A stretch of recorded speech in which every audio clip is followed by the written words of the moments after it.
तर कर्नल पुरोहित आज पुण्यात आहेत। कर्नल पुरोहित हे आज पुण्यात असणार आहेत। नुकताच मालेगाव बॉम्बस्फोटाचा निकाल लागलेला आहे। पुराव्यांअभावी कर्नल पुरोहित, साध्वी प्रज्ञा सिंह ठाकूर यांच्यासह सर्व आरोपींची निर्दोष मुक्तता झाली आहे। त्यानंतर कर्नल पुरोहित यांचं पुण्यात जंगी स्वागत केलं जात आहे।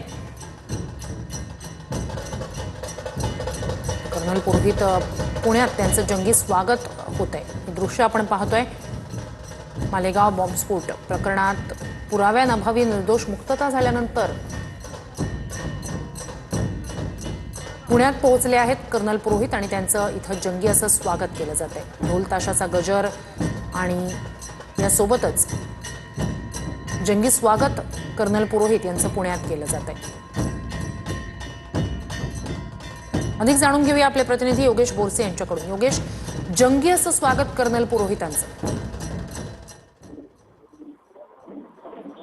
मालेगाव बॉम्बस्फोटातील आरोपी ज्यांची निर्दोष सुटका आता पोलिसांनी केलेली आहे। लेफ्टनंट कर्नल प्रताप पुरोहित यांची पुण्यामध्ये मिरवणूक काढली जात आहे। आपण पाहू शकतो 2 तासांच्या गजरात ही मिरवणूक आहे आणि प्रताप पुरोहित हे या मालेगाव बॉम्बस्फोट प्रकरणामध्ये 9 वर्ष कारागृहात होते। 2017 मध्ये त्यांना सुप्रीम कोर्टाने जामीन दिला होता आणि त्यानंतर या केसचा जो निकाल आहे जवळपास 17 वर्षांनी लागला आणि त्यामध्ये प्रताप पुरोहितसह इतर 60 जणांची निर्दोष शिक्षा करण्यात आलेली आहे। आपण पाहू शकतो पुण्यामध्ये प्रताप पुरोहित यांची जंगी अशी मिरवणूक काढली जात आहे।